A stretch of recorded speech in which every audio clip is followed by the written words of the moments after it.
Okay, we're going to go ahead and get started, everyone. Welcome to today's SCORE and Spectrum webinar, Creative Marketing on a Shoestring Budget with Lee Simonson and Tim Cantato. For today's webinar, you are in listen-only mode, meaning that your audio is on mute. We recommend that you maximize your Zoom window for an optimal experience.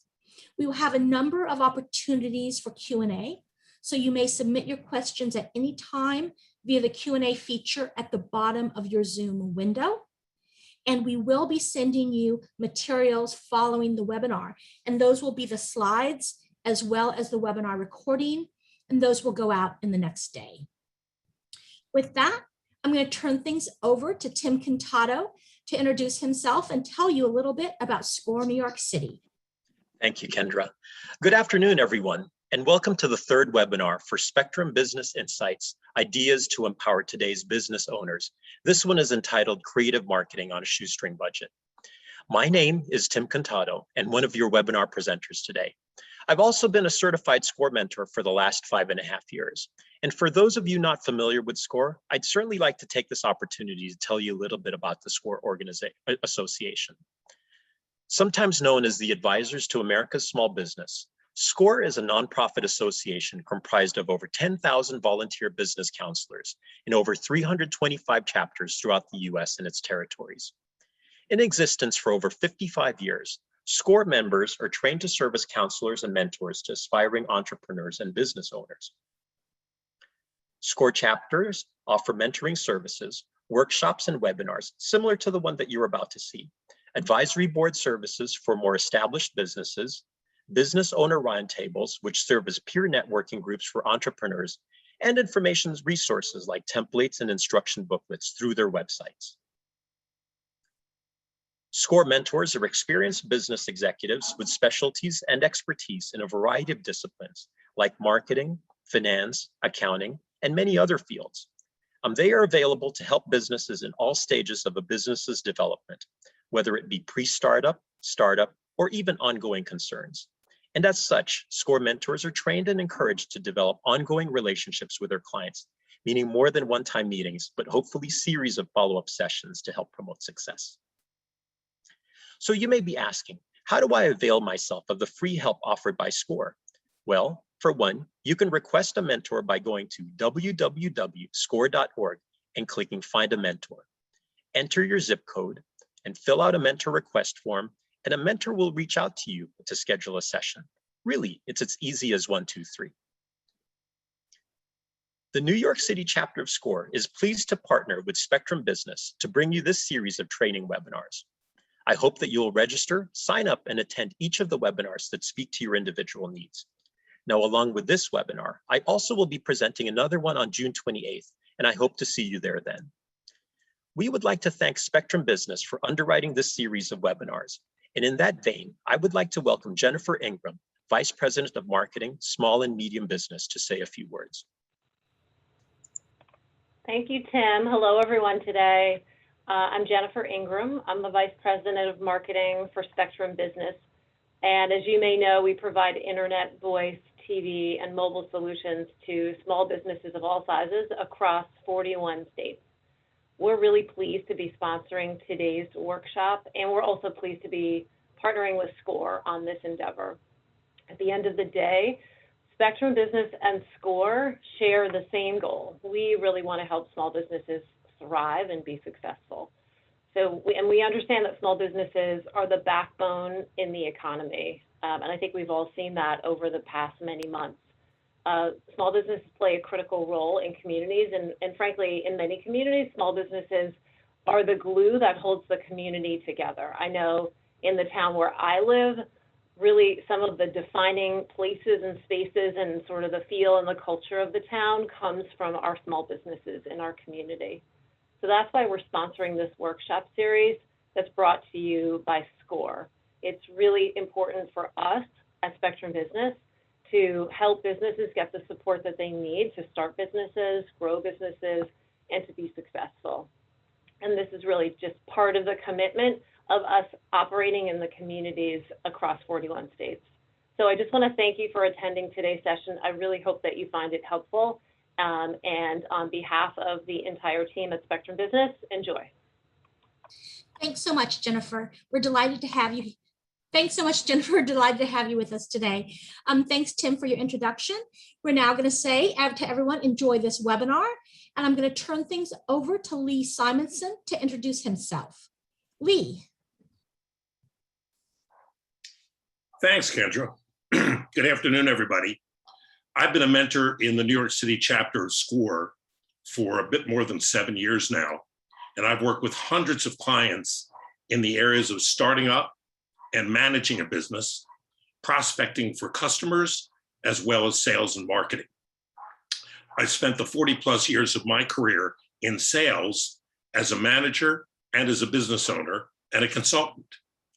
But today we're going to be talking about marketing and advertising on a tight budget, a how-to for creating a targeted and effective advertising message that your prospective customers will remember. Now, my colleague, Tim, who you've met, will be talking about the variety of tools you'll need to convey that message across the internet universe. But my job this portion of the program is to give you the larger strategic picture around marketing, the research you'll need to do to arrive at your advertising campaign. Why strategy first?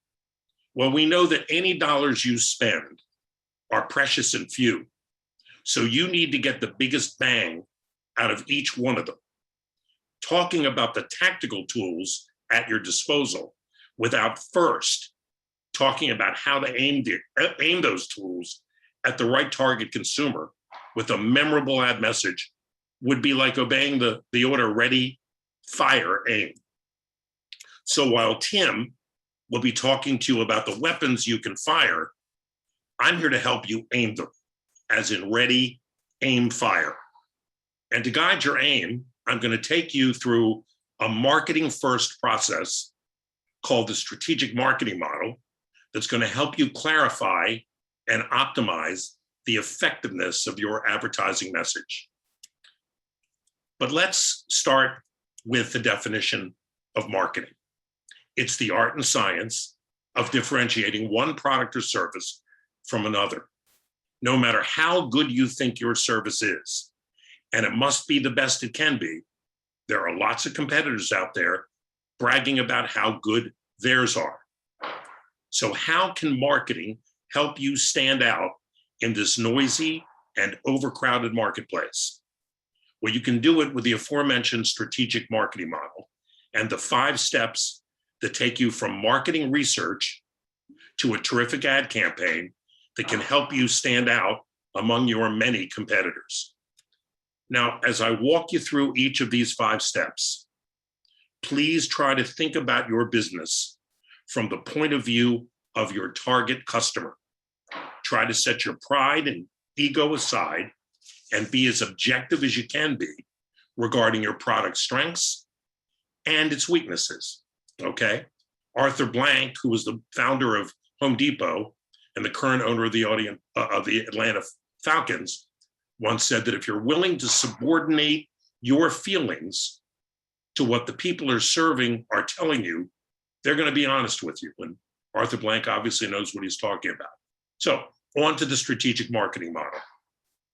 5 steps, and we'll talk about each one in detail. The first one is identifying your target or creating an ideal customer profile. The second, and by the way, these steps must be done sequentially in order.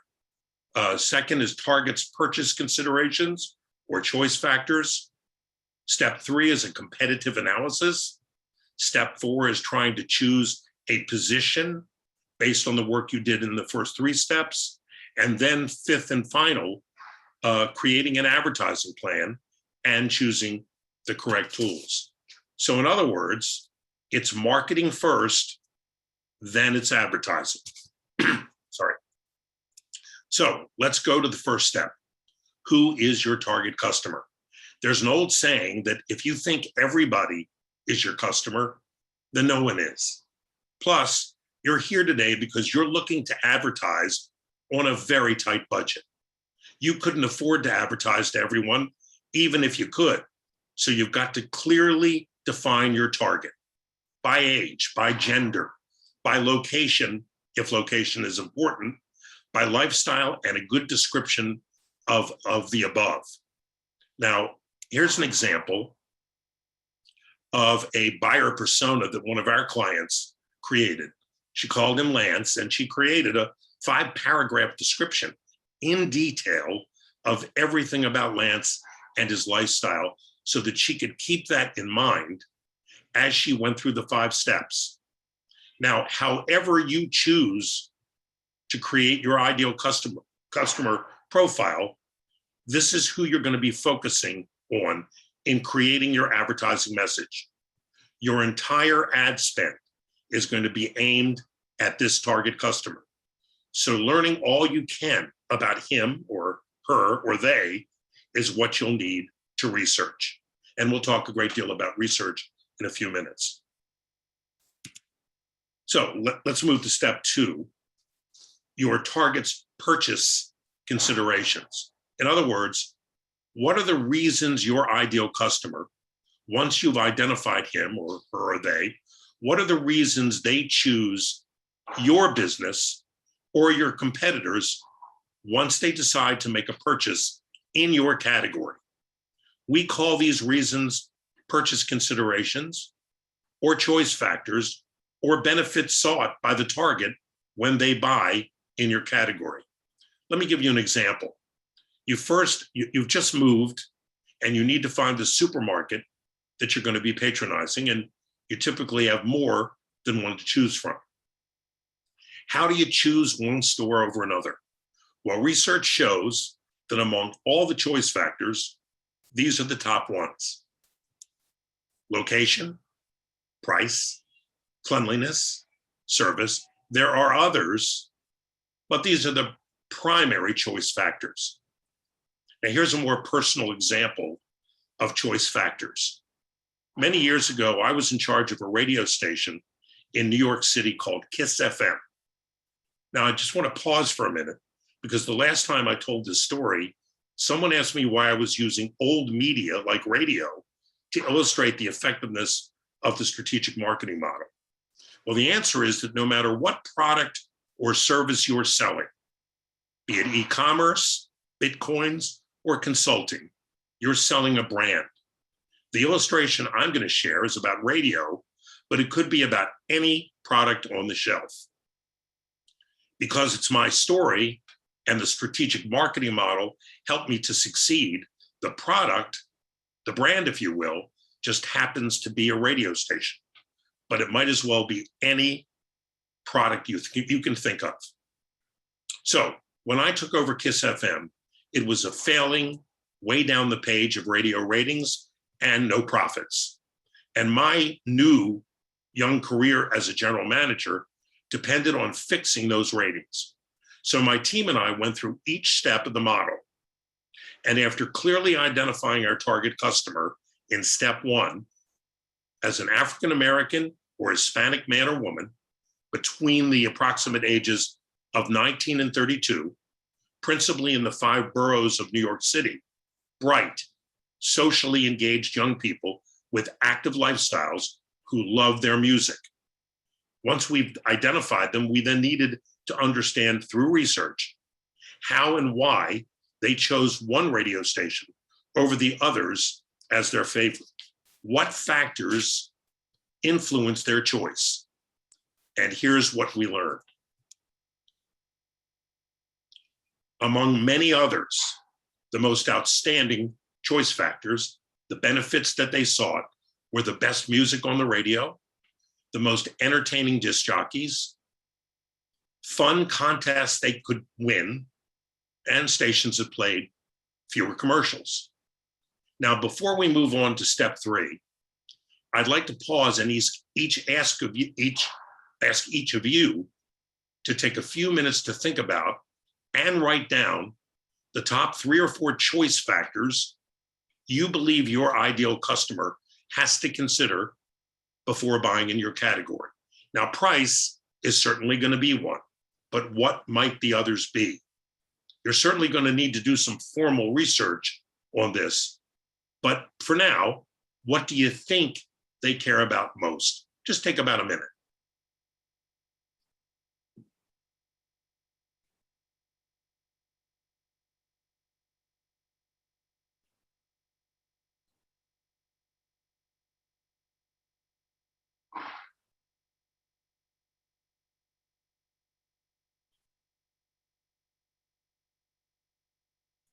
Could you please repeat the question, Lee?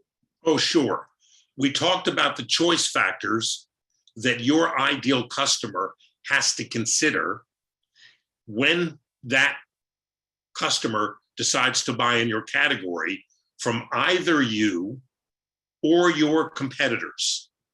What do you think in your category those choice factors are? Remember, in radio was music, disc jockeys, fun contests, and fewer commercials.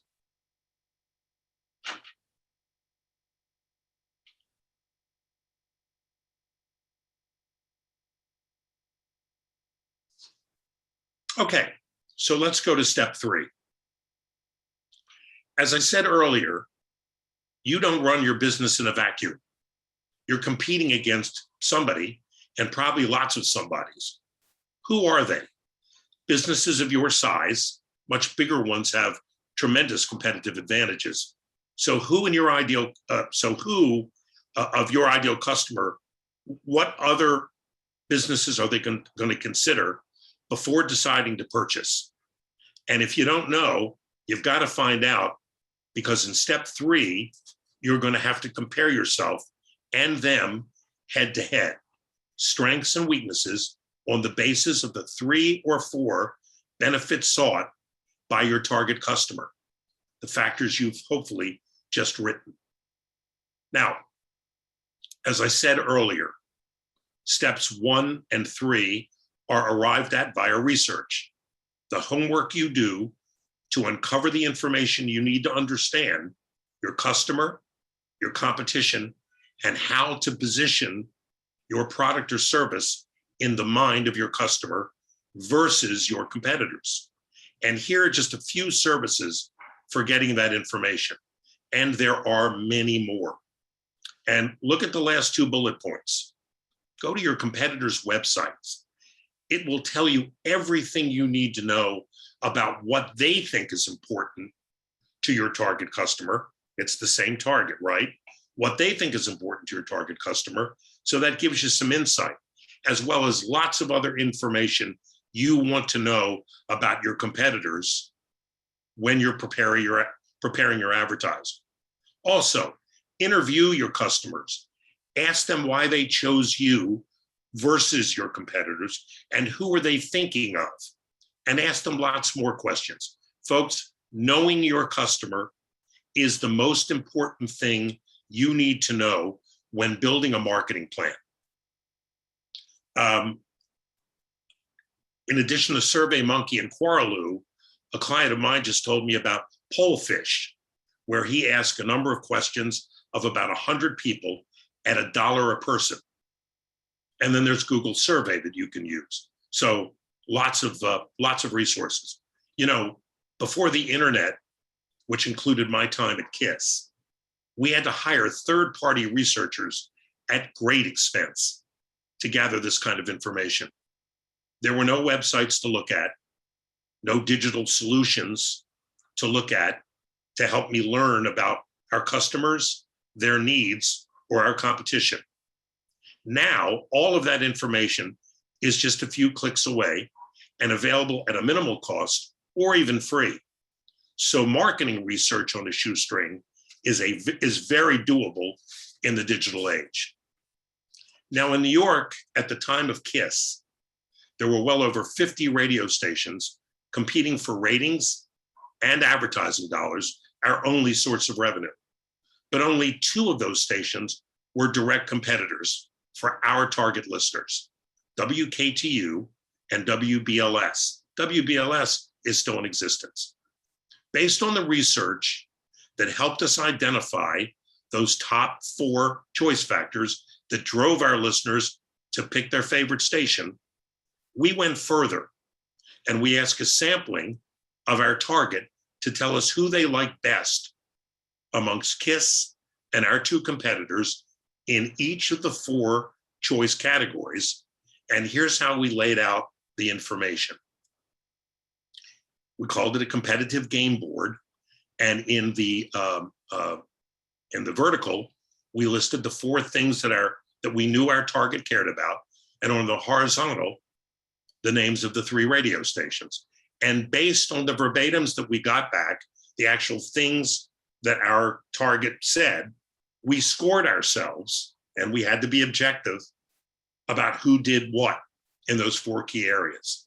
And as you can see, we lost the top 3.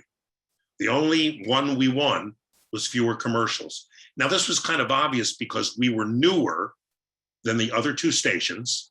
So they had established themselves with their music, with their disc jockeys, with their contests, their whole persona. And we were relatively newer. Well, we were much newer, which meant we had fewer ratings and therefore fewer commercials. And the number of commercials you have depends on how high your ratings are. And ours weren't that good. So you can see how we scored.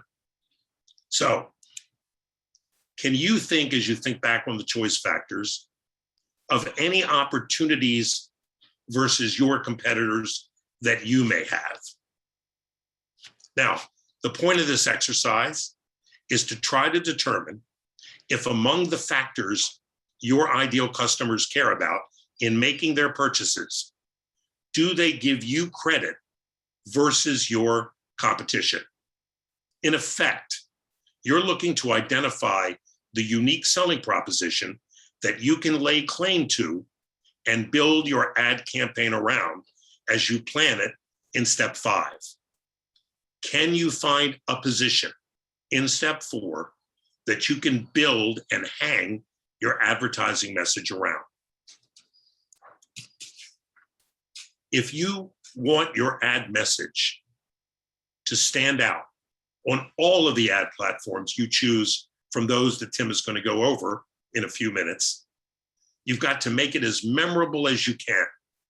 And by all means, connect your position to a choice factor that matters to your target customer. So here are a few examples of positions that my clients took after they went through the first 3 steps of the strategic marketing model and then executed in steps 4 and 5. I had an importer of tea from Taiwan, and she did a Corlo questionnaire, and she found that people that she interviewed in her target like to have teas chosen for them by the experts, which my client was. So her position was, very creatively, curated tea just for you. I have a client who creates yogurt, and the recipe she uses was her grandfather's. They're both from Tehran in Iran, but the word Persia, which is what Iran was called before Iran, sounds a lot better. So she built her position, created the position of my grandfather's Persian recipe, made it family, made it a little bit more exotic. And that statement went into all of her advertising. I had a client who actually had to compete against larger firms because he was a consultant and he came from the larger firm. But in his research, he found that there was a aspect of his target that was looking for a smaller consultancy, one that could respond more quickly. And so he created the position, smaller is smarter. And then finally, a client who works with doctors on their back office administrative personnel and all the work that goes into it. And she talks about, having talked to the doctors, allowing a doctor, thanks to her service, to spend more time in the OR and less time on HR.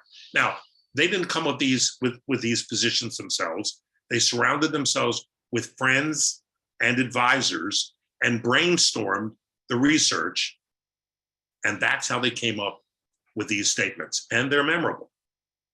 So what position did we take in step 4 for KISS FM? And how did we build our ad message around it in step 5? Here you go.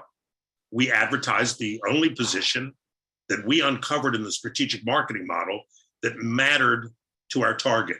But instead of focusing on playing fewer commercials, we focused on playing more music. And in the lexicon of the day, 98.7 KISS FM, nobody gives more music. And we applied that to every ad platform that we used. And how did we do? In the first rating book after this advertising campaign, we went from 15th, 23rd in the marketplace in our demographic to 3rd. And a couple of rating books later, we went to first place in New York. So it worked, and it worked well. Keep in mind that that position that you're hunting for in step 4 is the first building block in creating your brand. So my takeaways. First, improving and perfecting your product or service is always job number 1. There's another old saying in marketing that nothing destroys a business faster than a brilliant ad campaign for a mediocre product. So product always comes first. Then learn as much about your customer and your competition as you possibly can, and never stop doing it. Research needs to be ongoing because life keeps going, right? And then finally, when you choose your advertising message, make sure that it's connected to what your ideal customer, what your target customer cares about most. And with that, I'm done and happy to answer any questions. Great, Lee. We have a few questions. What if my research doesn't help me identify my unique selling point? What in the research does? What if it doesn't? What if it the doesn't? research doesn't? Well, if you found, and hopefully you will find, those choice factors, the characteristics of your business that people think about before they buy, choose one of them that you think best represents your business, in the hopes that in selling that across all these platforms, you can help convince your target that you're as good as anybody else, if not better. Thanks. What if your new business concept does not have a competitor, as it's a new idea? How do you research and do a comparison? I would say you're very lucky. If you've got no competition, and if you've tested your product or service, and you know that it's viable, you know there's a market out there for it, then your introduction, your position is, we're new, we're unique, and you're going to sell the attributes as you see them of your product or service. But having no competition is a wonderful thing in this world. Thanks, Lee. So you talked about personas. How many personas should you create? Well, that's a good question. In the case of KISS, because we had African Americans in our target, Hispanics in our target, and men and women, we created a female persona and a male in that age range and talked about both of them. In fact, we gave them names. I don't remember. They weren't Lance. But we kept those people in mind as we went through all of our marketing plans. Thanks. What are the questions that you ask to identify what matters to your customers? Great questions. That's a great question. Something along the lines of, when you think about using a consulting business, for example, when you think about using a consulting business, what are the characteristics that are most important to you when you decide to buy in that category? It's a pretty simple question, and you'll get a lot of good answers. And as I said, if you go to your competitors' websites, you'll find that their selling propositions are based on things that they believe and maybe even researched were important to the target. So lots of ways to find that out. Thanks. If the positioning statement is the first building block of building the brand, what would the second building block be?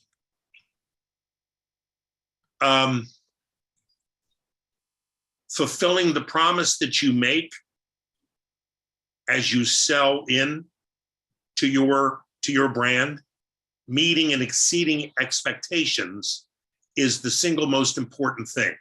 As I said, nothing can destroy a business faster than making a promise that you can't keep. Once you've done that, you're well on your way to building your brand. Thanks. What if your target clients are businesses rather than individuals? It makes it easier because you've got categories of business to consider. Okay, that's a pretty ideal target because you know exactly who you need to market to. And finding people within your target business category and asking them questions about how they make that decision, buying influences inside your target companies, how they choose among many competitors. Again, interviewing, talking to your prospects and your customers is the most important marketing thing that you can do. Thanks. One last question before we move on, because we've got a lot of content in the next section. Can you address the client persona in a B2B business model? How does one develop a marketing plan in a B2B business model? It's characterizing the company, the ideal company, rather than an ideal persona.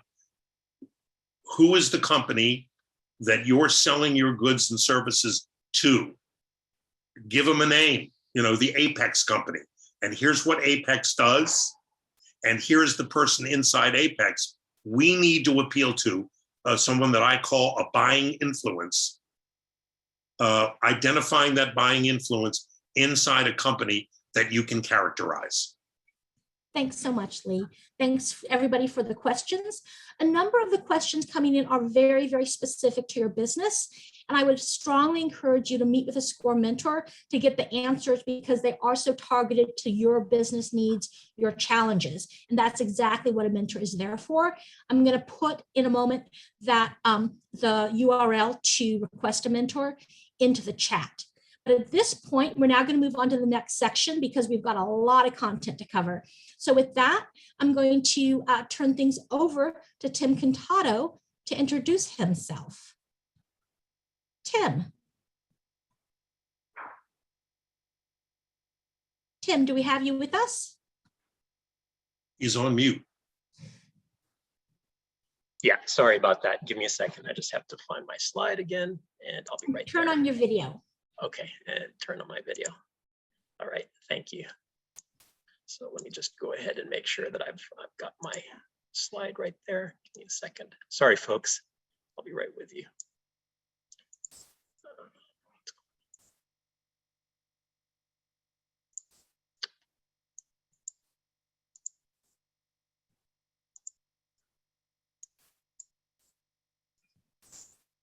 Thanks again, Lee, for Okay, yeah. your content and for answering the questions that we could take during that time. Thank you.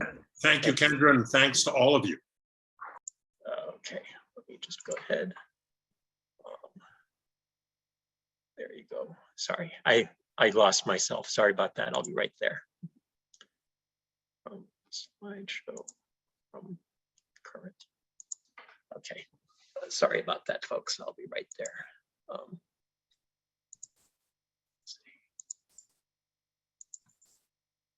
Good afternoon, everyone, and sorry about that. Glad to be with you again.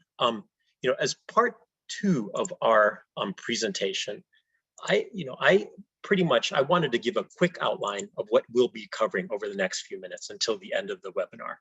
Basically, I'll start out with a brief introduction of the concepts that will have bearing later on in this webinar, after which I will then move on to a description of what I call the 3 pillars of shoestring marketing. After that, I'll go into a quick discussion about digital marketing, followed by a synopsis of traditional and social network tactics.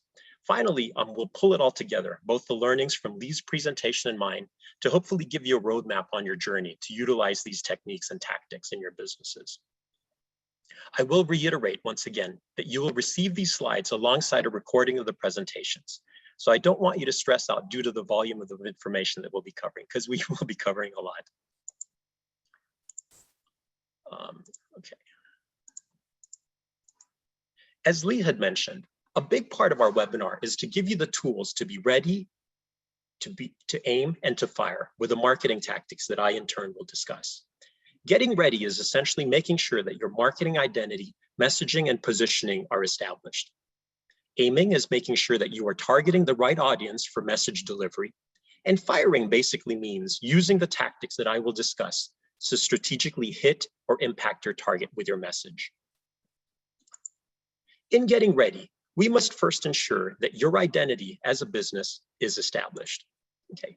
As the owners of your businesses, you are responsible for not only creating all your identity capital, but making sure that you have it registered and protected. Now, a lot of Lee's and my clients have sometimes come to us having secured one or maybe two of these identity assets, thinking that securing that one asset gives them the rights for all three. Now, that is a mistaken assumption, because all three identity assets, your website, your brand, your company name, and legal status, are three different entities that separately have to be secured. Your website, or URL, which is an acronym for Uniform Resource Locator, is the identity asset that you secure when you reserve and buy the domain name and contract the service of a web provider, of a web host to house your site. Your brand name is an identity asset that you may choose to secure and register, or not.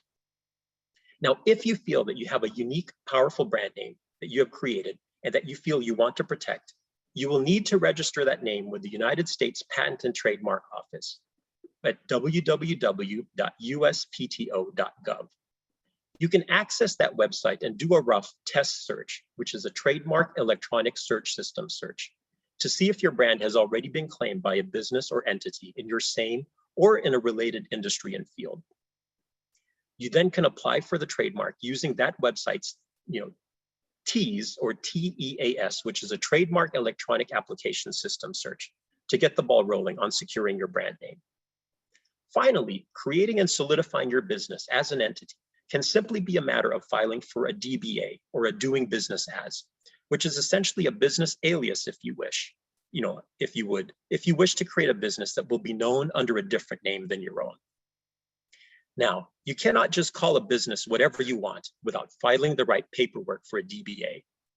Many states require a DBA to be filed so consumers are not misled by a fictitious or alternative business name. In most states, all you need to do is to contact the county clerk's office and pay a small fee, which is typically less than $100. Do some quick research for your requirements in your state to create a business entity. You can also look at online services like LegalZoom, Swift Filings, or your state's small business resource website to get this activity rolling. Now, once you have solidified your 3 points of business or brand identity, you also should start thinking about the business identity tools which you will need to secure.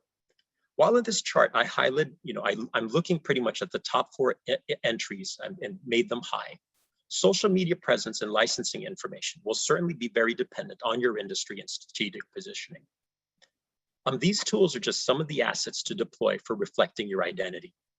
However, it is equally important, if not even more important, to define your company messaging and positioning. So some guidelines for you to consider as you define your product and service. First, you must first write it down.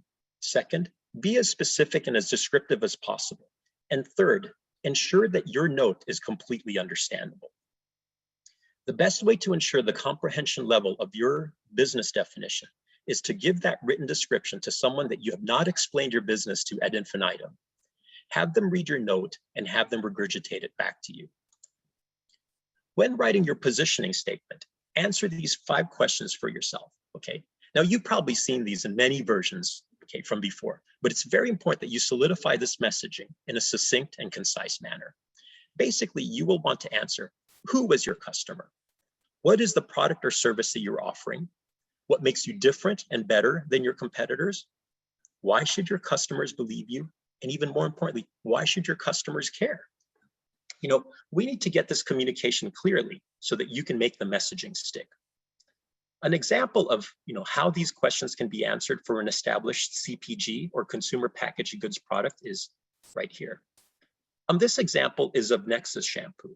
Who is it for? All right, it's created for women with dry, frizzy hair. What is it? Nexus is a shampoo from a New York salon. How is it different? Well, basically it replenishes hair from deep within. Why should we believe their claims? Because it is uniquely formulated with pure elastin protein, care actives, and a 6-oil blend. Why should we care? You know, so that the user's hair remains frizz-free and so smooth that it moves beautifully. Now, I was able to read this aloud in 10 seconds. And keep in mind that a goldfish, you know, or the goldfish have 8-second attention spans, and quite a lot of people have even less. So the key here is to be able to punch the messaging in a way that is clear, concise, consistent, and captivating. Now that we have the message written out, we need to make sure that it is communicated properly and correctly. How do we do that? I'd mentioned earlier giving this write-up to somebody who had not been exposed to your business idea in the past. If what they repeated back to you was not what you intended, you will need to tweak your description accordingly. Now, why would we do that, you may be asking me? Well, honestly, let's do a quick exercise with a poll that I'll ask you all to do. I want you all to read the contents of the yellow box, and I want you to count the number of F's in that box. Kendra, if you please. I just launched a poll. So count the F's in the box and then select the answer. I'll give it a few more seconds as people are submitting their responses.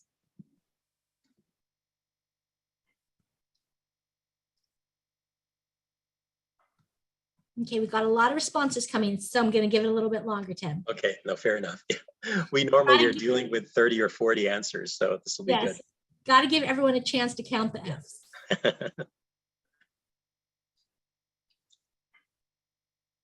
Okay, get your answers in because I'm going to close that poll in just a little bit longer. Oh, the pop-up is over the box. Apologies, everybody. I think you can drag that poll to a different place on the screen, but I'm going to go ahead and close out that poll and share the results. Okay, so what we have here is we have 34% of you who count 2 F's, 57%, you know, or sorry, 24% counting 3, 26% counting 4, 22% counting 5, and 14% of you have counted 6 F's in that box. Now, for those of you who had counted 2, 3, 4, and 5, you're probably wondering, what are the 6 F's? Well, here you go. Just so you see, you know what your messaging is. And just that we need to make sure that others can understand your messaging, just like the fixed percentage of you miss the few F's in that box, so it is that you will tend to read into your messaging what others who actually read the literal writing will get. Write your messaging down and tweak it accordingly, all right? Now that we have solidified that message, we want to deliver it. We also now want to make sure that we isolate the targets to whom we want to deliver the messaging. The key to message targeting is to use an expression that Mel Gibson's character, Benjamin Martin, used in The Patriot when he said to his sons as they were looking to rescue his eldest boy, was aim small, miss small. Many of you have also heard the expression, if you target everyone, who do you really target? You really are targeting no one. And such is the case with message targeting as well. Think of it, folks. How many dish soap ads do you see in NFL games? Most likely none, right? Likewise, how many beer ads do you tend to see during soap operas? Think about it. Most likely none. Okay. Now, if billion-dollar companies with hundreds of millions of dollars in ad budgets make sure that their messaging is placed in front of their audience, how much more important should it be for you? You see, in the beginning, the cost of placing your message in front of somebody increases directly, all right, in relationship to their degrees of separation from you. If you're the core of a proverbial onion, you're right in the middle. It will cost you a significant amount of funds to place your message to people who are lining the outermost layer of that onion or the peel. Now, from a shoestring marketing perspective, we really must be realistic and realize that outreach must be achieved layer by layer. Jumping layers will most notably cost more funds. So what we need to do is we need to understand our target customer. In order to understand your target customer, you must get to know them. All right, I had noticed earlier in the Q&A that people tend to identify their target markets by demographics, physically observable factors like age, gender, income levels, education levels, etc., which is perfectly fine, okay? But others can also identify their customers using what are called psychographic profiles. Now, this can sometimes be broken down into motivations, beliefs, priorities, values, etc. The key from your standpoint, okay, is that you need to understand the habits and mores of your target audience so that you are placing your figurative bait or your message right in their midst. Try to be the lady in purple right over here on the boat rather than the guy in the green shirt, okay? Where do your target market tend to congregate? What kind of activities do they like to do, et cetera, okay? You see, the key to this journey is to acknowledge a basic consumer journey principle called AIDA, all right? Wherein A means awareness, I means intent, D means desire, and the final A means action or acquisition, and then eventually it moves over to advocacy. You see, you must start with a wide opening to the funnel and slowly move the customer down to action. They must first be aware of you before they can become interested. Then they must become interested before they can desire purchase. Then you must make it easy and pleasurable enough to buy before they become your advocates, fans, and champions. I quickly want to say just another thing about a principle that I call the 3 Mets. Now, I'll admit that I got that from Joseph Levinson in his book, Guerrilla Marketing. And that is basically when executing marketing tactics, you must use an assortment of tactics. Once you've decided on the action, you must be invested in waiting for results, because if you abandon your strategy too early, your investment essentially becomes an expense, and you will have lost all the brand equity and gains produced by earlier efforts. Now, this will require commitment on your part as well. I have had many SCORE clients come to me ready to change the strategy after 1 or at most 2 tries.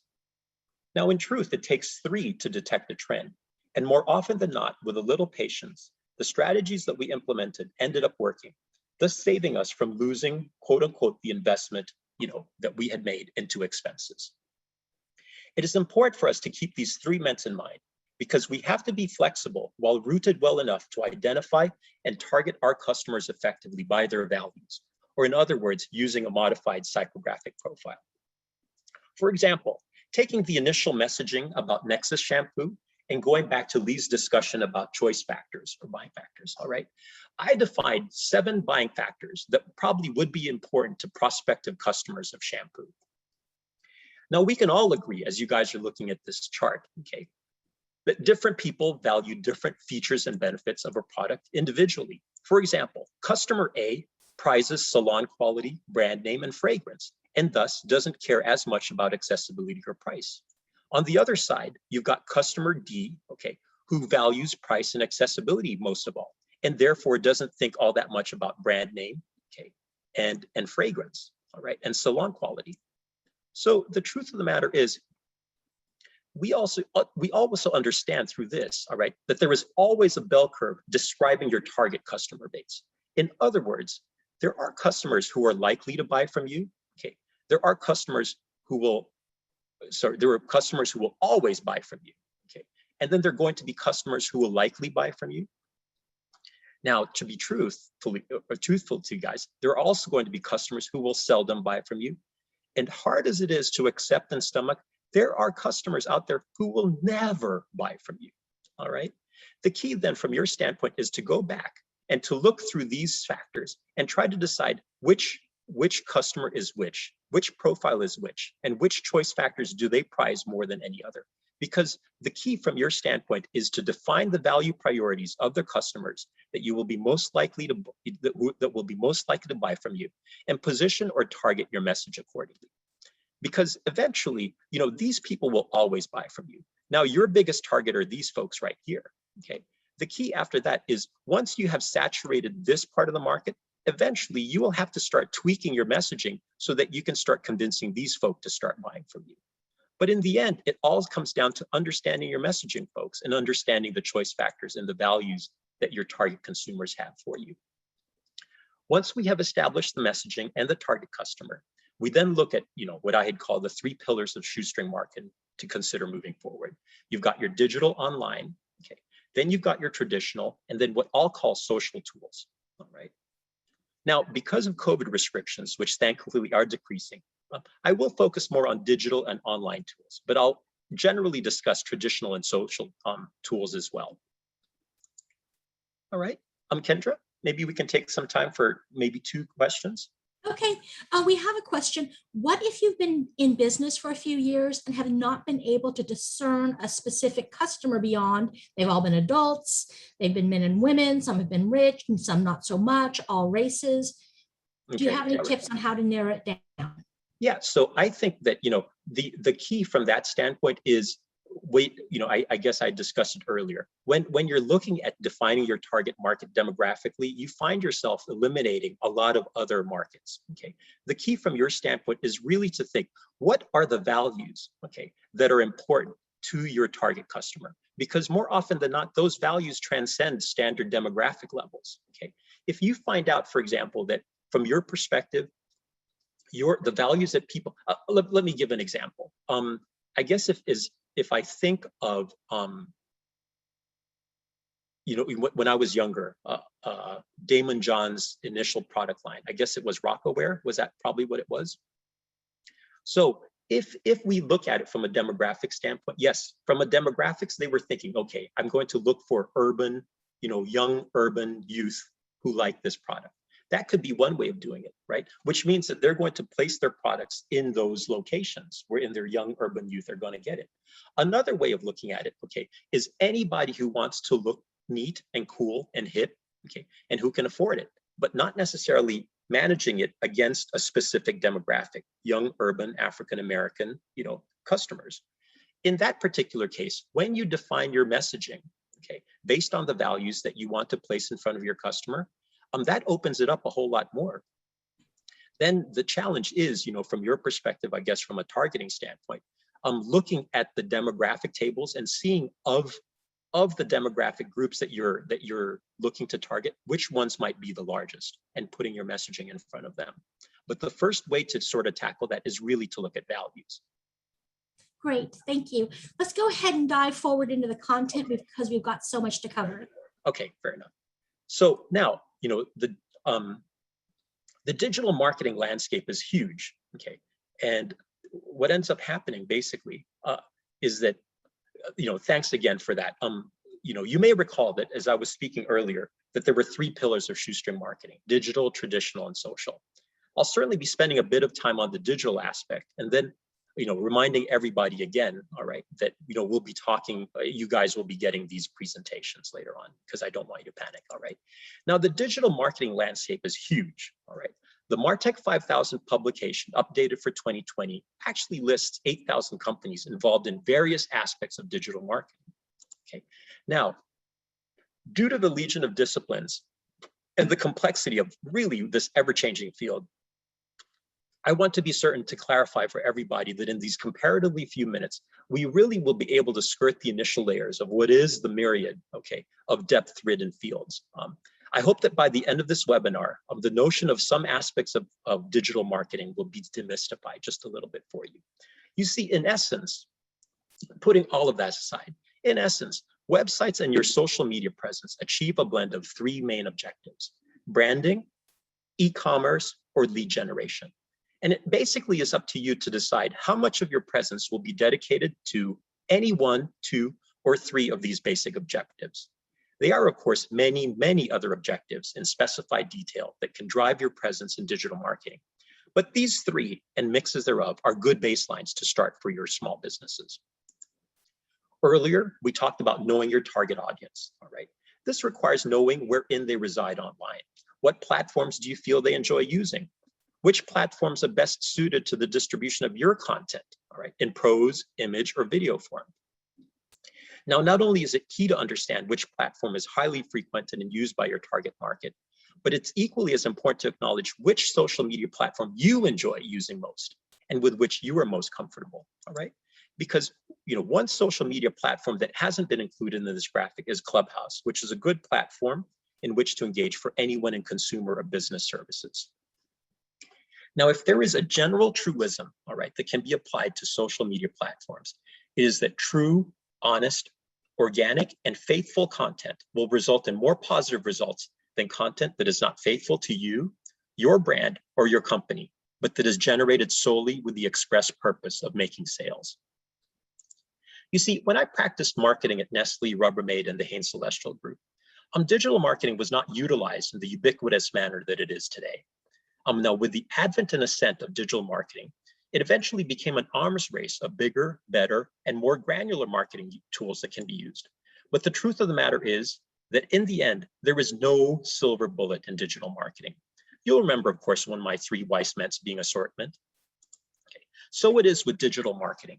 No one tool, but rather an assortment of tools must be brought to bear on your target consumers. Okay. As I discussed before, the consumer must be brought through a journey, okay, with your brand described by AIDA, right? Now, from a digital standpoint, the consumer must be transformed from a stranger to a passerby to your website, from a passerby then to a visitor. That visitor then needs to be transformed to a lurker or somebody who keeps coming back. And then eventually that lurker will hopefully be transformed to a customer. Then from a customer, they should be transformed to an advocate or fan. Expecting one marketing tactic or one marketing tool, Facebook ads, for example, to transform a stranger straight to a customer is sort of like going out on a first date and expecting your date to marry you. Now, it happens for some people, but not for too many, right? The key here in this consumer journey is to build a relationship with your consumer by using various tools and tactics to move them further along the funnel from stranger and down to. For example, to transform strangers to visitors, you can use blogs, social publishing, keyword research, or digital advertising to move a consumer from a stranger to a visitor to your website. You can develop a robust landing page, seamless forms and clear calls to action to move those visitors to leads or lurkers, as I tend to call them. With strong content on your website, clear email campaigns, and structured workflows, you can transform those leads to customers. And then with surveys, smart content, and good social marketing like Facebook groups or clubhouse rooms, you can transform the customers to advocates or promoters. Now, of course, these are by no means the only tactics that you can use to massage your prospective customer through the relationship funnel with your product or brand, all right? But they serve as templates upon which you can build. But think about it, folks, for yourself. What are the tactics that you would use for each stage in this customer journey? From stranger to visitor to lurker to customer to advocate. Think about it. What would you use, okay? Because when dealing with digital marketing, it helps to understand that there are three main buckets of digital media that you will tackle. There is owned media, earned media, and paid media. As you can see in this graphic, all right, owned media is comprised of assets that you can control, i.e. your website, blog site, and social media channels. Earned media essentially refers to exposure brought to your owned media by shared activity like mentions, shares, reposts, or reviews. Finally, paid media refers to assets for which you generally have to pay, like advertising, paid influencers, promotions, etc. As you can see, right, each of these buckets all linked up with each other to gain exposure, drive traffic, and propel sharing and engagement for your digital media presence. Leveraging all three buckets in general usually forms a part of a comprehensive digital media strategy. All right, but in shoestring marketing, however, for small businesses, it's important to tackle owned and earned media first. Why? Well, mainly because they're monetarily free. Okay, and the main investment in owned and earned media is your time and effort. They usually involve free to low cost elements to employ as you get started. To be fair, you can always engage in paid media, but to do so only after you have maximized and optimized all you can do in owned and earned media. So if we are going to initially focus on owned and earned media, a question would be, hey, Tim, if I build a website and my social media presence, that really should get me enough to get started, right?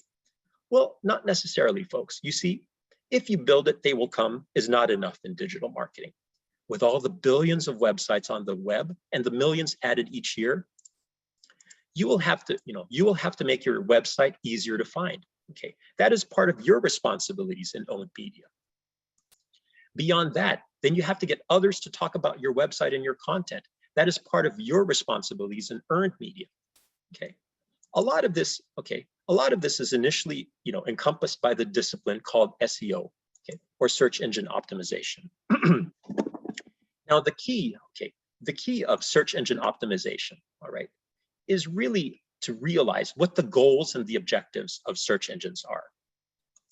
Their goals are pretty straightforward. That is essentially, they have to deliver the best websites that address the needs and wants of their customers, the searcher, you, the one who's looking, all right? This reality has a huge impact on many aspects of website development and properties like content, architecture, ease of navigation, et cetera, et cetera. Essentially, does your website do what your purported does? Think of it, all right? What website do you think a search engine would offer up first in a search? A website that is updated once a month, or a website that is updated once a quarter? Obviously, the more frequently updated one, right? Which website would be offered more highly? Okay, the website that has a lot of reviews, or the website that has less reviews?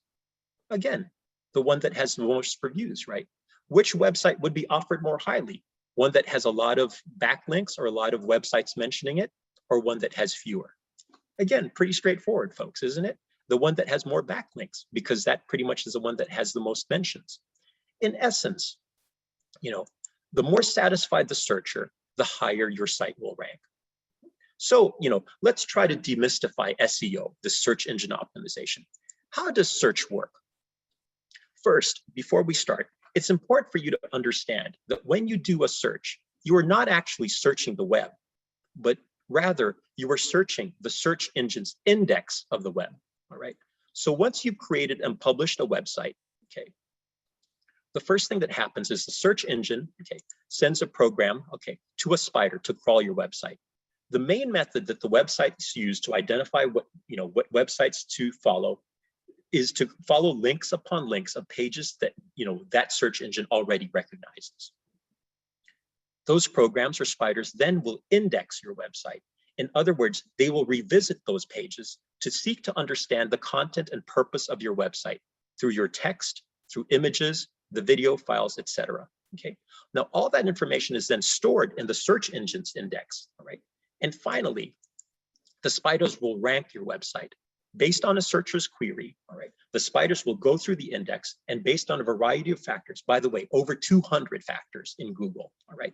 They deliver results to the searcher, okay, in order of how the algorithm best, believes it best answers your question through the SERP page, S-E-R-P, search engine results page, all right? Which is a page that you get after you submit a query, usually in less than a second. All right. Now, there are three main factors, from a grouping standpoint that drive SERP rankings. The first one is your on-page optimization. Okay. The second part is authority backlinks. And the third one is, I call it mystery factors, but really it's a term that I use to describe, Google Rank Brain or Google Core Web Vitals now moving forward.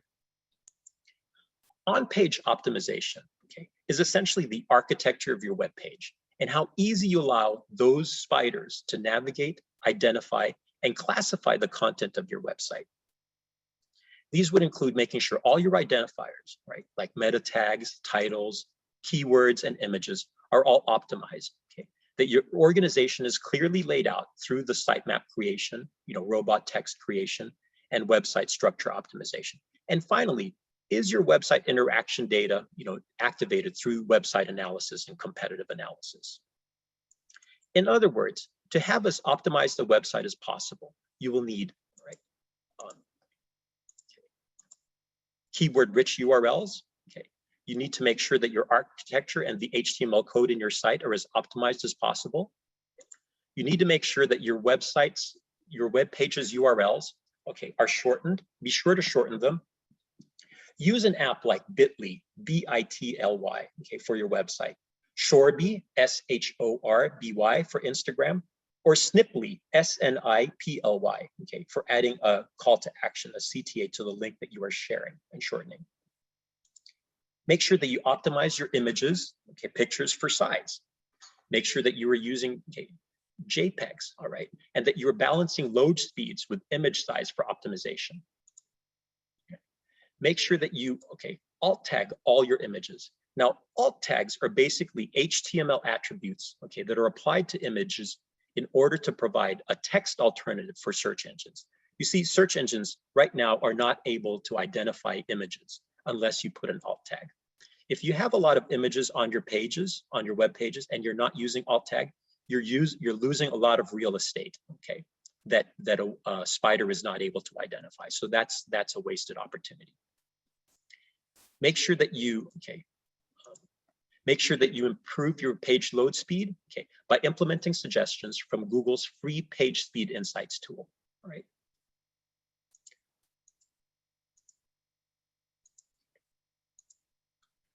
Make sure also that you update, okay, that you have basically update your published data. Basically, this means let Google know that you have updated your website. Now, to be fair, you have no control of when the spiders will crawl your website. However, what you can do is you can resubmit your sitemap or your site outline through Google Search Console that will ask Google to crawl your web page. Okay, now that'll take a day or two, but at least that update is submitted. Another option in Google Search Console is to do a fetch as Google function, requesting that your page be crawled, and apparently it can get crawled in hours. Now, the key here is to make sure that you have made significant page changes before utilizing that tactic. And it's important not to abuse that opportunity. Submit only the pages that have been changed and not the whole website. Because finally, you need to make sure, in the end, that your website is mobile optimized. How do you do that? You can do that by typing, as it said here, www.search.google.com/mobile-friendly. Don't worry, folks. Again, you're going to get this, all right, on in the email, so you'll have it on hand that you can text. All right. Now the key here, okay, is you will notice the title, meta description, even URLs are highlight descriptive of what a website is about, on this page here. Okay. And even the URLs are highly descriptive of what they're about. Moreover, the content on this kind of page offers everything that the searcher would want in a unique, clear, and high quantity summary. There are no impediments to the search crawlers, the spiders, that prevent them from accessing the page or determining the purpose. Finally, there are call to action buttons that make it easy for visitors to share this very page on their favorite networks in order to offer social proof. The layout of this page is clear, and the UX, or user experience, makes the page easy to use and enjoy. You'll notice specific keywords appear in phrases in prominent positions, headlines, titles, etc., over the site. And the page includes the authorship, a clear meta description, okay, and schema markups for recipes as well. Finally, the site is solidly tested to be multiple device ready and looks great on different platforms. So let's take a moment then. I think we can probably take one or two questions, Kendra. Right. We have a lot of questions coming in can you post information that you just shared? And I just want to assure everyone the slides will be sent out as well as the webinar recording. And right next to the webinar replay window will be a transcript of today's webinar. So you will have access to all the information that Tim is sharing. So a question is, if I want to hire a marketer on a Shoestring budget, what entity would you recommend and how would I find this person? Okay, no, that's a fair question. And from our standpoint, SCORE does not, we at SCORE do not make recommendations for vendors and so forth. Okay, what I will say is generally what you can do is you can look for a vendor on a variety of sites, be it Fiverr or Upworks, and look for somebody who can do the work for you. The key from your standpoint, though, and this is very, very important from a Shoestring marketing perspective, I have seen this so many times with the hundreds of clients that I service. Okay, if they have not done at least some of the work themselves, they find themselves falling victim to people who will take them. Okay, because they are not familiar with both with the terminology or with some of the actions that they're going to be asking these vendors to do. So what I say, at least from this standpoint, try to tackle as much of the owned and earned as you can. At least do it yourself. Get frustrated, but try it, okay? Because now you will understand if and when you actually pull a person in, okay, they need to be doing better than you, okay? They need to be doing it faster, right? And I know it's going to be frustrating, but trust me, in the long run, it'll be better from your standpoint. Thanks. We have a lot of requests for a little bit, if you could review the information on Bitly, because you went through that quite fast. I went through it quickly. Okay, so basically what happens a lot of times, and you will see this, folks, every once in a while you see URLs, right? The computer will assign a code to a URL, right? To a website, and it's code, okay, that nobody can understand. Basically what you want to do, you go ahead, you enter, sign up, with Bitly, bitly.com. And what ends up happening is you go ahead, you copy the URL that your website has given you for the page that you want to design or define, put it into Bitly, okay, and then Bitly allows you to determine the name that you want that URL to look like to a visitor. A lot of times you will see, right, every once in a while you'll see a URL that just has this code. Nobody knows what the code is about, okay? But the key from your stand, you want people to click on this stuff. Remember, we want strangers to become visitors. What stranger is going to click on a link that they don't understand? That's why you use something like Bitly to change the name of that URL from that computer code into something identifiable. Thanks. Do you need, if you update your web page, do you need to resubmit it to Google in terms of the Google search? It would be ideal if you do. Now, the truth of the matter is, Google in time will reach a point where it will, crawl and index your site. Okay, but the whole idea of the point that I had mentioned earlier, at least through Google Search Console, is you can let Google know, hey, I've updated it. But if you're going to tell Google that you've updated something, make it a substantial update, right? Because what you don't want to do is quote unquote to keep gaming that system, to just let the Google spider keep updating your site if you haven't made significant changes in it. If you have updated your website, then by all means, go into this Google Search Console and let Google know that you just updated your website, and specifically the pages that you updated. Great, thank you. Those are all the questions that we're going to take for now. We've got a lot of questions, but no, we're going to have more Q&A options. A quick question, how do you find the Google console to update? How would people locate that? Yeah, it basically, when, I'll be talking a little bit about that later on. But the point is, you sign up for, much like you will sign up for Google Analytics, and I'll talk about that in a bit. You also will sign up for Google Search Console. Okay, Google Search Console then pretty much gives you a little bit more website control.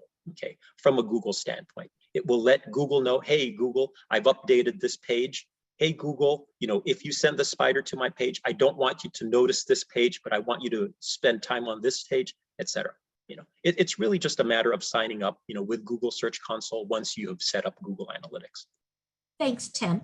So just to remind everybody, there will be more opportunities for Q&A, and Tim is going to get quite detailed now. So remember, you're going to get the slides, you're going to receive the webinar recording, and along with the recording, you're going to get a transcript. So just know that as Tim does a deeper dive into the material. So thank you, everyone.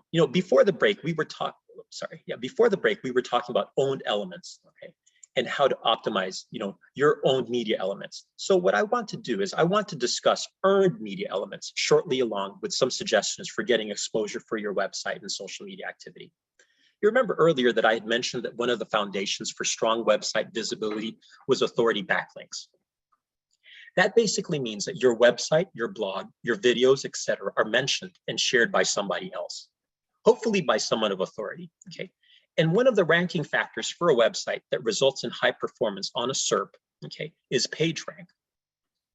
Now, PageRank is a metric that was popularized by Sergey Brin and Larry Page, the founders of Google, who determined that a PageRank based on a number of backlinks to a website, really alongside with the authority or the popularity of the referring website. Backlinks, even right now, are still an integral part of determining your PageRank. And while unfortunately over the years, various companies and programmers have looked for ways to game the system by generating backlinks, the main learning from search engine strategy is that backlinks to your website that are real, honest, and valuable will do much to increase your website ranking. Okay. When dealing with a client, should we be on a different slide? Oh, no, not yet. No, not yet, that's right. So when dealing with clients' websites, okay, we do not only look at the number of backlinks, but we do a quick review of the larger traffic backlink sources, and we roughly classify them. In other words, a backlink from the New York Times or any other recognized public media source will be more valuable than a personal blog from somebody with a minimal following. All right, so following, I'm going to go into the next slide. I'll discuss some tactics to develop backlinks for your website that should be more organic, valuable, and should help you rank better. All right. One of the most valuable tactics you can employ to generate backlinks to your website is to submit guest articles to bloggers, influencers, writers, or publications. Do some research into what kinds of articles or posts are usually distributed by the source you are targeting. Think of what would be prized by that source's audience and craft your article accordingly. Now go ahead and reach out to them with a pitch explaining the questions that your article answers for their followers and ask them to post your article, making sure, of course, that you backlink yourself, by sourcing the document. Another way of getting a valuable backlink is to share infographics for topics that would benefit a poster, publication, or a website. Think of it in this way. Think of 5 reasons you could benefit from ... right? Or 5 things you can do to improve your ... with, not ... but you know what I'm trying to say, all right? In order to create an infographic, consider using a free app like Canva, C-A-N-V-A, all right? Then look at something like Siege Media, okay, S-E-I-G-E-M-E-D-I-A, embed code generator, all right? Look at a Siege Media embed code generator to produce image embed codes that generate more clicks for your infographics and then that don't put your SEO at risk. Number 3, okay, create roundup posts by getting some of your competitors together, okay, and doing a virtual fireside chat, okay, if you would, answering a common issue that all of you have had to face.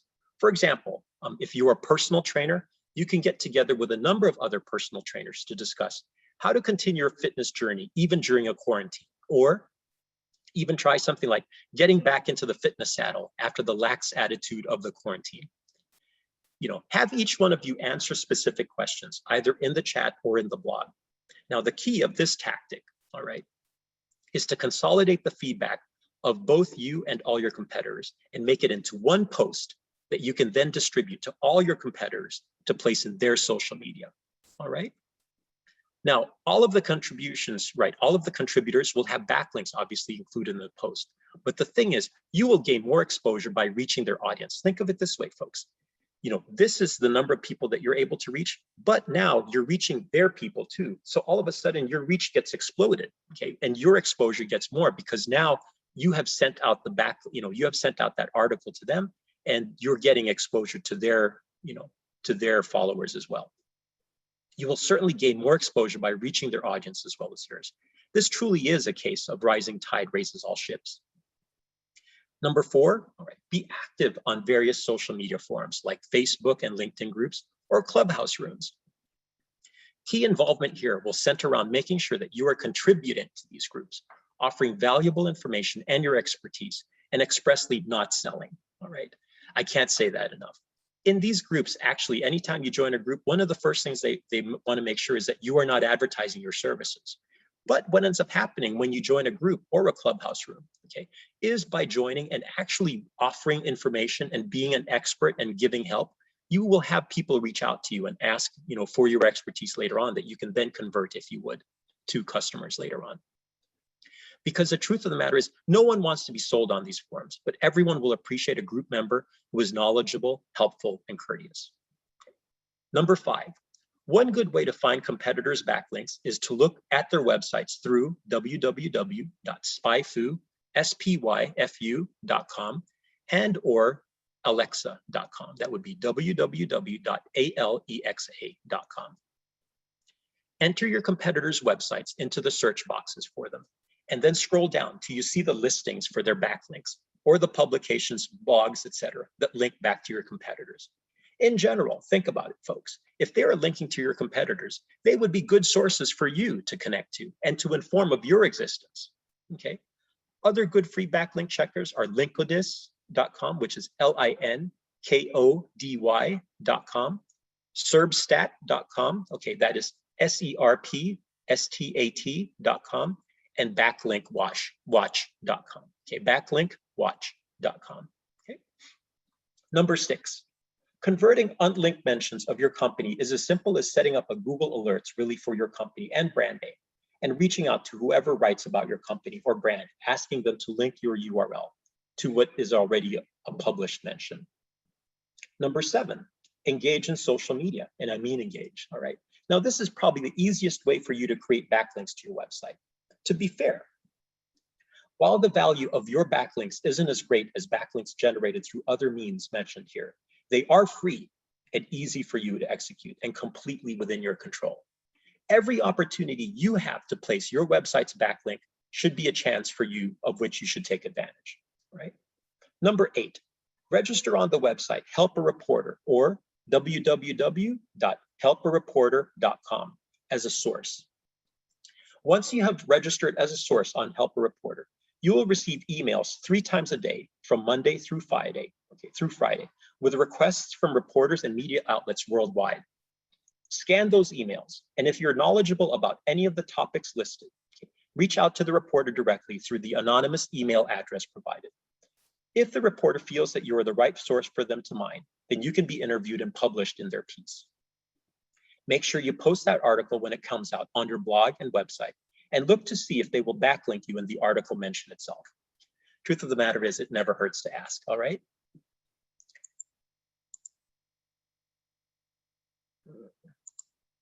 Now, you can also get good earned media through influencers.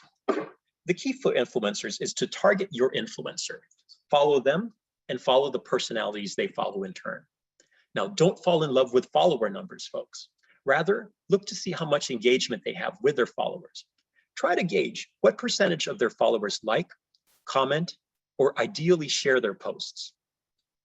What kind of responses do they have with their influencers, okay, or with their fans? Because there are influencers out there, okay, like there was this one influencer who had 2 million followers, okay, over 2 million followers, I believe she had. She wanted to start a t-shirt line. And the key from their perspective was they said, all right, if you can manage to sell 26 t-shirts to your 2 million followers, you can start we will work with you to start a t-shirt line. She was able, I believe, to sell like 5 t-shirts to her 2 million followers. Okay, that was because she wasn't engaged with her followers. It was really, if you look at her posts, it was posts basically of her showing her backside, you know, doing duck lips and just taking pictures of her in different outfits. But there was no interaction. There was no relationship with her followers. You know, the key from your perspective, okay, you know, there are followers that you'll want to look at more closely. For our purposes in general, from your standpoint, you will want to look at micro influencers or influencers who have less than 10,000 followers. Ways that you can find influencers is through any number of platforms or apps that we've listed here. And again, you guys will get that in the email, okay? And you can address and look into them in a little more detail on your own. So as you look for influencers and topics, okay, that, you know, on which you want to hang your hat, it'll be important for you to look at tools that will help you identify and rank keywords that are generally being used by internet users. Google Trends is free. SEMrush and Ubersuggest are free, okay, but you will need to sign up for their free service. Longtail Pro gives you a free 7-day trial of which you can avail yourself and sign out after 6 days, but you can get access to their premium tools for the whole week. All right, a quick Q&A then, Kendra. Thank you. You went over the Roundup posts really fast, so could you just speak to that a little bit? A little bit more, okay. So Roundup post is basically an opportunity for you to get your competitors to work with you so that you can reach their followers as well. The example I gave was a personal trainer, but let's just say if you are a coach, okay, look up, you know, 4 or 5 coaches, okay, that you can get together with, and then have a Zoom session, you know, that you can record, and all of you tackle maybe, you know, 1 to 5 different topics, okay. So for example, you would say, what are the biggest challenges of coaching that you've had to overcome during periods of COVID? You know, what are areas of success? What do you look for in clients that you want to succeed? Okay, how can you best help clients during these times, etc. You know, but the key from that perspective is the point is you want their feedback because you want to be able to write a blog, okay, or an article that mentions them and their feedback. Because the whole end result here and the goal is that you want your blog, you want your write-up, you want your Zoom to be sent out by them to their followers. Tim, would you go back to that slide? A number of people are requesting that you go back to that slide.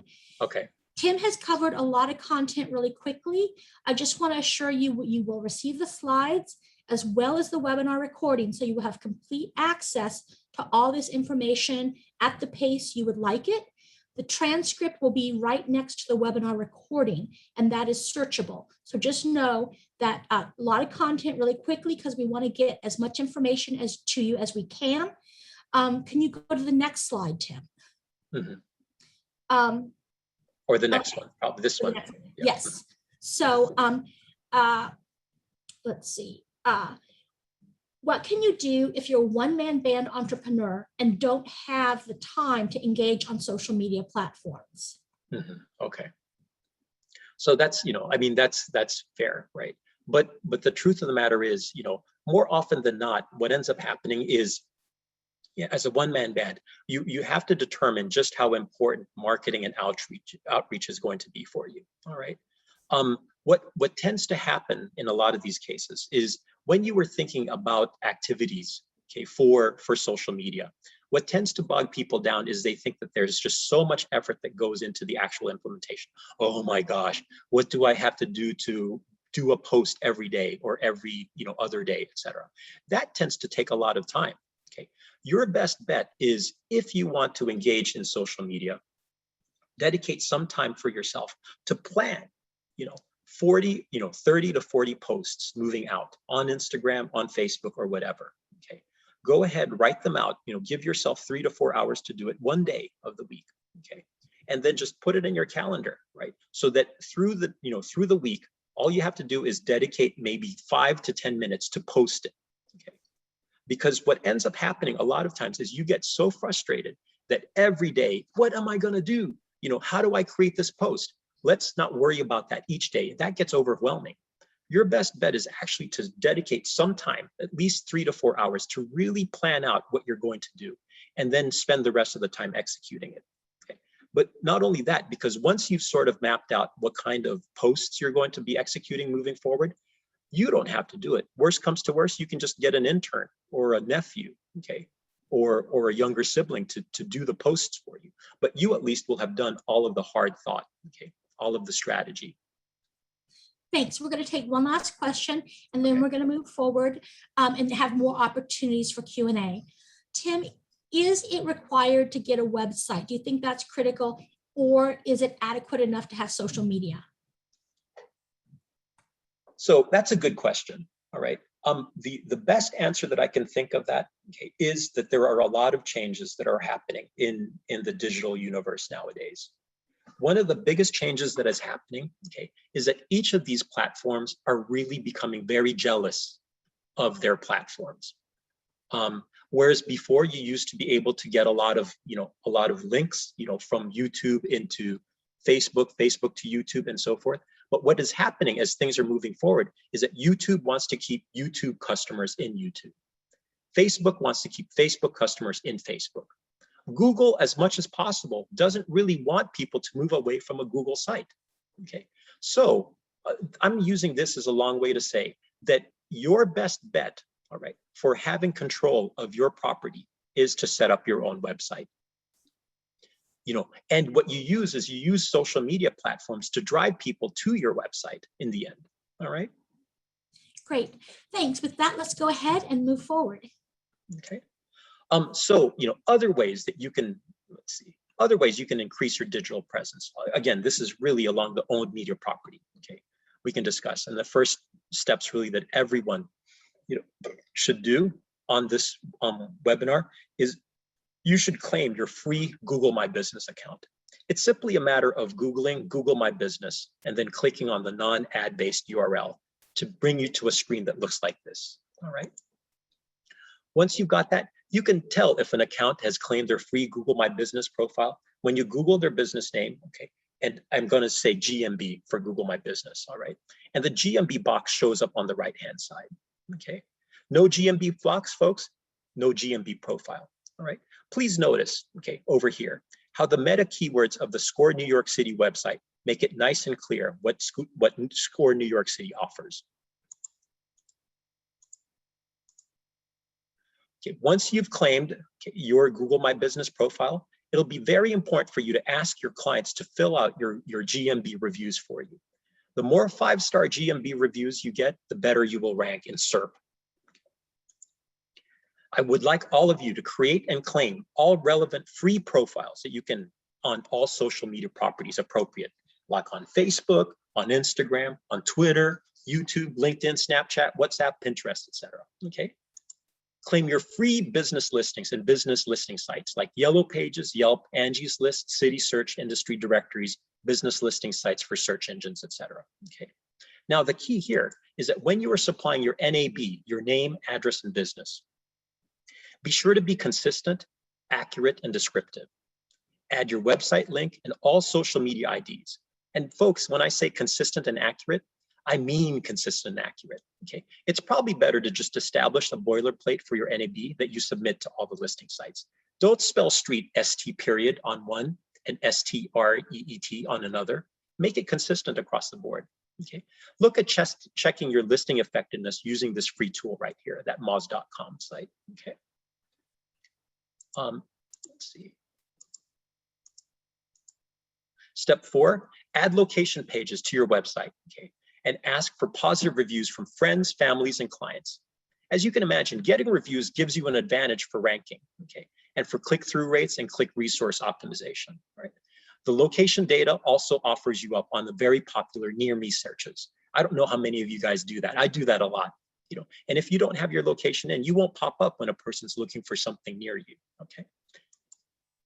Now, to be fair, folks, everything that we've been discussing up to this point has been really to see whether or not we can move people through the consumer journey funnel, attracting strangers through to your digital media properties, et cetera, right? But the key in the end here is to ask yourself, can you convert a fixed amount of visitors to customers? And even more importantly for you folks, you know, can you measure and track the customer journey to and through your website? Now, Google offers a free tool to help you measure your customer's journey through your website. Now, that would be Google Analytics. And some of the most important metrics that Google Analytics measures is what they call ABC, or acquisition, behavior, and conversion. Once you activate Google Analytics on your website, you are able to track the source of your website customers' visits, all right? You can tell, for example, here, now this here is for the Google Merchandise Store, okay? You can tell what percentage of them are direct, that they typed it in, what percentage of them are, you know, are organic. Where's organic? Our organic search found the website through Google, okay? You can also find out referrals, or which are basically backlinks, you know, okay? You can look for social, paid, et cetera, et cetera. And then you can just go into much more detail, you know, through that. You can track the behavior flow of your visitors from one page to another. Wherein do they come to your website, okay? What number of them continue on? What pages do they go to, et cetera? You see here, you know, this will show what number of people drop out, et cetera. And that way you can really see what people are doing when they come to your website. Okay. Finally, you will be able to track how many of your website visitors add an item to a cart. What percentage of them go from one, you know, from a cart to billing and shipping, to payment, to review, confirming orders, et cetera. You can see on this website, as I said, this is the Google Merchandise Store, okay, that they have a huge problem with drop-offs from a key activity. Only 15% of their visitors add an item, you know, to the cart. And then through the funnel, only 19% of those payment go through into review and eventually order confirmation. Now, just from this conversion analysis, it is evident, all right, that there are areas in the Google Merchandise Store that need help. If more than 80% of customers who add to the cart do not proceed to billing and shipping, why is that? That's an issue, folks. Google Analytics at least gives us base quantitative data, okay, to identify potential problem areas. But we need behavioral tools to really help us understand what actually happens in a website and why do people act the way that they do. The best way to do that is to test run your website, okay? You can do back of envelope testing, okay? Or ask friends to accomplish tasks that you set out for them. Speak with them afterwards and see what can be improved. That's free and initially helpful. But honestly, as a technique, it lacks the anonymity and scale needed to make more objective decisions about changes to make on your website. I'll ask you to consider using a tool like hotjar.com, okay? which really gives you free day, 15 free day initially, but I'll show you how to get it for free perpetually later on. You can get heat maps, recordings, get incoming feedback polls, and you can have a chance to send out surveys. The way to access Hotjar is you type in hotjar.com. Okay. Go to pricing, go to personal afterwards. Okay. And once you go on personal, click on the option basic, free forever. All right. And that pretty much will get you Hotjar. And then when you have Hotjar, you can see recordings of, up to 100 people a month on your website, see what they're doing on your website with videos. All right. Kendra? Thanks. We have a lot of questions about if you work out of your home, how can you use Google My Business if you don't want your address shown, if your business is online? Mm-hmm. Yeah, basically, at least for Google My Business at the time, I'm not sure if that is the case right now, but at this point, you can sign up for Google My Business and opt not to show, your address. Okay. For people who are doing business online,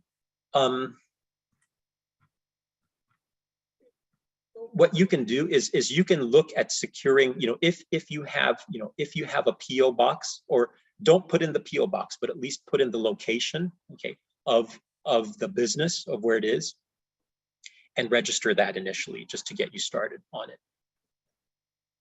Thanks. One person said they signed up for Google My Business and just gave their state and town name, and it worked fine. And there you go. Perfect. Yeah.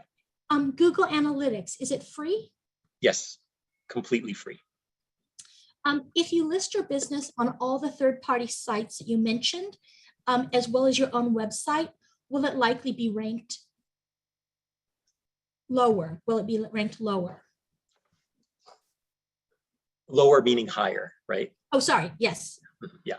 Okay. Well, the truth of the matter is, like I said, there are over 200 ranking factors, okay, that Google, goes through. This is, this would be part of it, right? And to be fair, I don't know if anyone really knows the algorithm, okay, and the weights that are placed on those particular aspects. I will say this, though.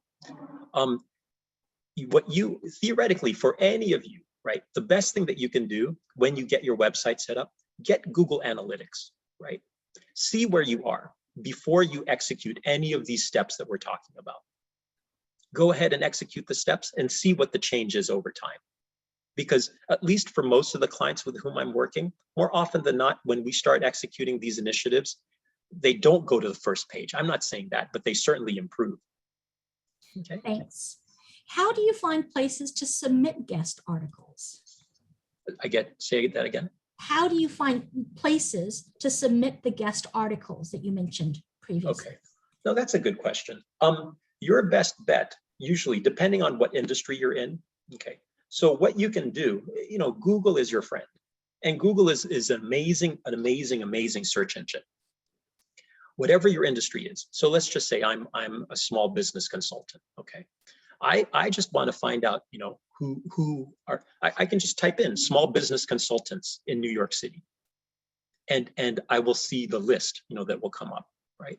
When I see, those lists, more often than not, the way it works out, usually you'll see ads for the first 3 or 4 entries. Then after that, you'll probably see maybe 3 or 4 what I call compendiums, which are lists. It'll say 15 most popular small business consultants in New York State, or what have you, right? Now, the key from that standpoint, it's not even so much who those 15 are, but who wrote that article, who wrote that blog. Because that's the person you want to follow, you want to get in touch with, because this person is obviously into this stuff, okay? And they're the person that is writing about it, okay? So much so that their article or their blog showed up on my search on my first page. Thanks. What tool would you use to determine how a product trend is in a given market? Well, back in the day, it actually used to be Nielsen, okay, which would track, UPC codes being scanned through. But from your perspective, not having access, obviously, to that, my best bet from your standpoint is to look at Google Trends. While not a very faithful, measure of how of how your product moves, if anything, it could be a faithful representation of how many people are searching for your product or your service over time. So for example, if you go on Google Trends and you just look at coronavirus, you will see the spike, from 2015, and you do a 5-year window, you will see 2015, and then all of a sudden, sure enough, late 2019 and 2020, this huge spike going up and then slowly petering down, okay? So you can certainly do that for your product or your service, just because you want to see what percentage of people across the nation or what have you, over either 5-year, 1 year, 1 month period are actually Googling for your product or your service. Thanks. Let's go ahead and wrap up your content, and then we will Okay. open up for extended Q&A. Okay, thank you. So like I had mentioned, folks, I was going to do a really, really quick primer, on traditional tools, all right? And traditional tools, I'm really talking about, posters, postcards, flyers, etc. Okay. The key from your standpoint, as you're looking through this, is to look to communicate at most 3 main benefits to your customers. Okay. Prioritize those benefits, okay, and present them in descending order of importance. I'd like you to really think about using impactful and evocative images to denote the benefits of your product and service. Okay. Using, just putting the product and service on your image isn't usually enough. You just want to make sure that you can communicate what this does, okay, for your target consumer so that they can visualize themselves in that position. Strategically, you'll need to use color for visibility and impact. Okay. And then as much as possible, use tracking codes wherever possible to measure the impact of your tool. The best example I can think of, okay, from tracking codes for measuring impact is, I remember when you would have those what do you call it? The flyers that we would put up on bulletin boards with the rip-off phone numbers. You might remember those. Okay. What I would suggest you do is you go ahead and you put the phone numbers there, but then on the back, just put down where you actually pasted the the flyer, or where you thumbtack that flyer up, and then just give the people whatever 5% or 10% off your first appointment, if you use this code. That way you will know where they actually tore that phone number off of, and you'll know what the most effective place is that you can place those that flyer up on. For any of you who live in New York City or who take the New York City subway system, just notice when you start looking at the signs, it always says, use code subway 123 to get your discount. If it's a Casper, mattress, it'll say Subway, because that's what Casper wants to do. They want to make sure that you saw the Casper ad on a Subway, because they want to see whether or not, what they were paying made it worthwhile. So again, like I said, if multi-million-dollar businesses are doing it, let's do it for ourselves too. Fair enough? Okay. Strategically place tools, okay, where your target customers can see them. Okay. That's evident. A quick primer on social tools. Social tools, like I said, was really an aspect that, we sort of had to diminish a little bit, during the COVID crisis, because social tools are really all about networking, okay? So look for opportunities to network, obviously, with prospective customers and clients, okay? That would be virtual meets from our standpoint, social groups, Facebook, LinkedIn, Clubhouse now for everybody. Look to present or host webinars wherein you can expose, okay, your expertise, okay? Like on Facebook Live, IG Live, and again, Clubhouse rooms, Q&A sessions on Quora and Reddit, go ahead and participate in that, answer some of those questions. When you have, some kind of a networking opportunity wherein you're participating, capture participant information as comprehensive as possible, okay, for potential follow-up.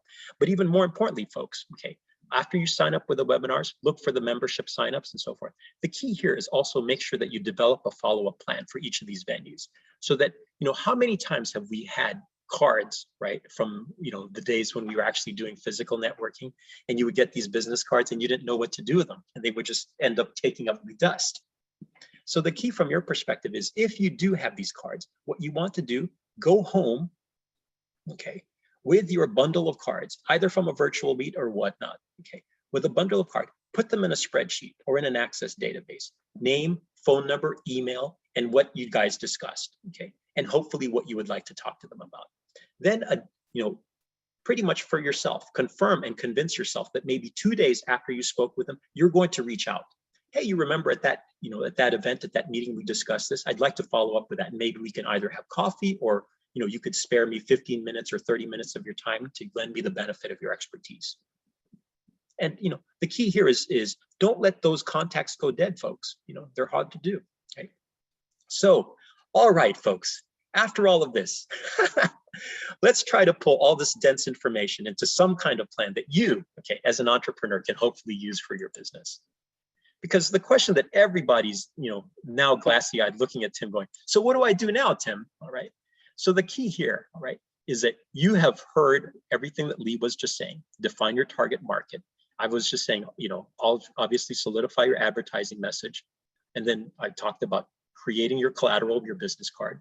Make sure that your website's listed, optimize your website, okay? Make sure your website's delivering on objectives, okay? And then as much as possible, consolidate and link all your online activity. I'll talk to you a little bit about creating an online marketing content calendar. And then this part here on the bottom is really, selling, all right? Lee and I also lead a prospecting workshop for sure. And this is a big part of it because, hard to say, folks, but despite it all, do as much as you can from the SEO standpoint, from the optimization, okay? It's all passive. You can perfect your digital presence as well as you can, but trust me, the one thing that you can have very, very direct influence in is the number of people that you call for your business, okay? And that would have a very, very direct influence, okay, and impact on your business moving forward. I'm not saying don't optimize. I'm saying do the prospecting in addition to your optimization, all right? So after you've applied the basics of the strategic marketing model, you look to apply as much of the learnings as you can to forecast your sales, right? The key here is to do bottom-up sales forecasting, okay? Or in other words, forecast, from as detailed a scenario as possible. In other words, how many customers do you need to be able to sell to, okay? And put their names down. Because what you certainly want to do is you want to project for your year, okay? What is the sales that you plan to do by month? Because these are the things that you have to be able to track for yourself as you move forward. Once you have sort of solidified your forecast for a year, you then look at, at the basics, and you go back and you look at, any of the data that you have to see what kind of tools, okay, what kind of marketing tools will you use to actually generate those sales. Once you have mapped that out, then you take your time, okay, and you place all of that into a calendar and plan out your campaigns and your promotional efforts. You certainly want to align them with your sales goals that you're projecting, and you'll need to continue with your marketing plan. Key here, folks, all right, is to frequently be aware, right, that you can pivot your assortment of tools and get rid of the tools that are not working, okay, to plan, and tweaking the ones that are working, to do more and work better for you. So overall, pulling in together everything that Lee and I were talking about, we make a large plan, okay, and we work into the details so that all you need worry about moving forward is execution, measurement, and tweaking. And through this cycle, you should be able to do marketing creatively on a shoestring budget. I'm very, very confident of that. All right. So that pretty much ends it up for me right now. Great. Let's take some questions for you and Lee. In solidifying your advertising message, do we develop different messages for different products? Yeah. Go ahead, Lee. Yeah. If your business is about producing products that have some thematic, then you don't really need to do that unless you're highlighting one particular product. Then of course you'll focus on the product. But if your business is kind of a holding company that has different businesses devoted to specifically different products, then you will advertise each individually. It all depends what the nature of your business is. Thanks. What about the challenge of a maturing brand or audience? Do you grow your target audience, or do you cater to the young and new, or do you recommend doing both? Well, I ran a radio station after KISS FM called WOR. It was an older demographic back then, and that was many years ago, 50 plus. And the challenge was bringing new people in. Had the internet existed, had digital marketing existed, I think we could have done a much better job of it and somewhat easier. But back then it was very difficult. But with all the tools available, I think online, the ones that Tim's just gone through exhaustively, I think it's doable. It's focusing on the cohorts that you're trying to reach where they are on the internet. Tim? Yeah, basically, that's certainly, one of the things that when one is managing multiple products and multiple services and so forth, one of the things that we'd always had to do was just look at, product development cycles. In so much as, keep in mind that when you introduce a new product, there will always be this spike up in sales. Eventually you reach maturity, okay, at which point it will start to dwindle. The key from your standpoint is if you are the one who are aware of that, more often than not, at least, from our old cycle, what we used to do is we would develop new products or new services to sort of make up, the losses in sales from the maturing products. From your particular standpoint, I would think, if developing new products, again, Lee and I don't know what your products are, that may be prohibitive, for you to develop new products. It may be easier for you to look at repositioning your products, if possible, to other markets. If you think about the bell curve that I was talking about, think about the messaging that you had for the choice factors, okay? And what group, in that bell curve, do you want to target now? So then what aspect of your messaging will you highlight more fully the next time? Thanks. Aside from conversions, what two top KPIs are most important to look at every week? So normally, I presume, we're talking about websites, right? Generally, what you certainly want to do, okay, is you want to find out whether or not your visitors to your website, is remaining stable, is stagnating, or is growing.